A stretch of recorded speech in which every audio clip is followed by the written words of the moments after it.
Sveiki, aš esu Tomas Tumosa ir aš esu kripto žaidimų kūrėjas. Kripto žaidimai yra nauja revoliucija žaidimų sferoje ir šiaip kripto, kaip žinote, sudrebino labai daug industrijų ir žaidimai yra viena iš jų. Kiek žinote, jeigu esate žaidę žaidimus ir renkate visokius daiktus, kosmetikas, dalykus visokius ir kai jums nusibosta žaidimas, atrodo, kad viskas, tas visas laikas buvo išleistas veltui ir kokia iš to nauda. Su kripto žaidimais visi daiktai, kuriuos turi žaidime, jie yra tavo. Tu juos turi ir kai, sakykim, tau nusibosta žaisti žaidimą, nori pradėti žaisti kitą, tu gali tos savo visus daiktus ar visą turtą, kurį esi sukaupęs, parduoti globalioje rinkoje ir nusipirkti kito žaidimų daiktus. Tai iš esmės gaunasi, kad su kripto žaidimu žaidžiant, tavo laikas nėra pilnai švaistomas.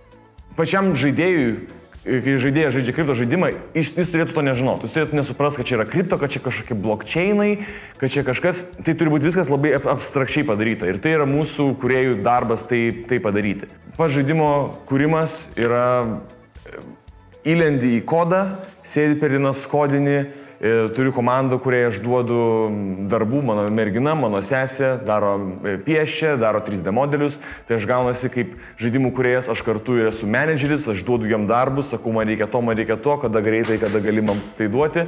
Ir aišku, labai daug laiko sėdžiu kode, rašau žaidimų dizainus, ant popierio, ant visko paišau, kas čia gali būti gerai, kas negerai.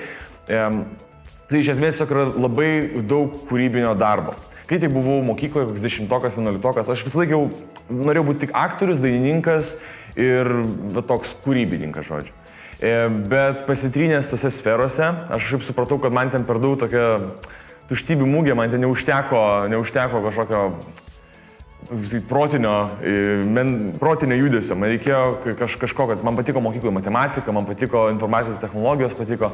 Tai aš galvojau, kaip man taip sujungta mano kūrybiškumą su tokia analitinė matematika, kad būtų aš jaučiaus, kad aš lavinu smegenis savo. Tai ir kaip galvojau, kad žaidimai būtent tas ir yra, kad pirkliai, kurie viskas sujungia. Ir kūrybiškumą, ir matematikas, ir visokius dalykus. Universitetas, aš pasakysiu, jis negali iš tavęs padaryti ant gerų žaidimų kūrėjų, negali padaryti iš tavęs kažkokio tokio entrepreneurio, bet ką tikrai universitetas gero padaro, tai išmoko tave mokytis. Žaidimų kūrėjų nelabai yra svarbu, manau, universitetas, bet nesigailiu, kad pasibaigiau. Jeigu susiduri su kažkokia problema, kažkoks, nežinau, bugas įvyksta, nežinai kaip tai išspręsti, tai gali tęstis labai ilgai. Gali būti savaitė, gali tiesiog, nežinot kaip kažką išspręsti.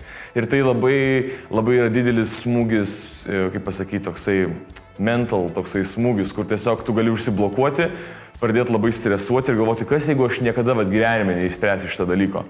Ir tai vasakyčiau, tos yra kaip sudėtingiausias dalykas, būtent su žaidimų kūrimu, bet vis tiek galiausiai tai būna, kad pasikalbi su žmonėm, randi pagalbos, kai ten jau labai stresuoji, net kai tau kažkas padeda, išsprendi problemą, net būni susiradęs naują draugą industrijoje ir viskas būna gerai. Bet labai lengva įeiti tas pinkles galvojimo, kad čia dabar viskas labai blogai ir niekada neišspręsi. Sakyčiau, dalykas, kuriuo labiausiai didžiuojasi, tai yra buvęs mano sukurtas VR pabėgimo kambarys. Tai tuščias kambarys ir pagal tai virtualios realybės žaidimas sukonstruota pagal tos tuščio kambario plotą, sukonstruotas yra virtualus žaidimas. Iki 4 žmonių komandoje gali užsidėti akinius ir vienas kitą tame kambaryje matyti kaip virtualų avatarą jų tikrų kūnų vietoje. Ir jie gali aplinkų vaikščioti, ieškoti visokių dalykų, ten raktelių, viens kitam paduoti. Ir valandą laiko jie leidžia visiškai pamirždami apie realybę ir matydami vienas kitą kaip kažkokią avatarą. Aišku, reikia pasiimti A lygį informacinių technologijų.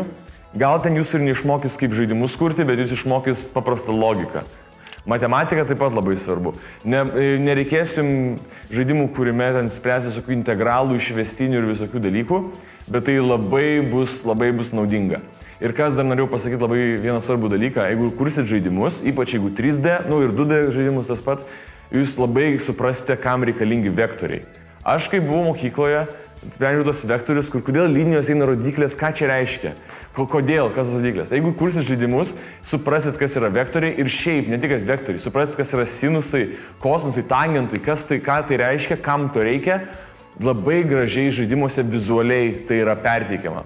Tai matematika yra svarbu, kad tą patį konceptą suprastumėt, mokėtumėt juos spręsti, o per žaidimus suprasite kodėl, kas tai yra ir kodėl jums tai yra naudinga.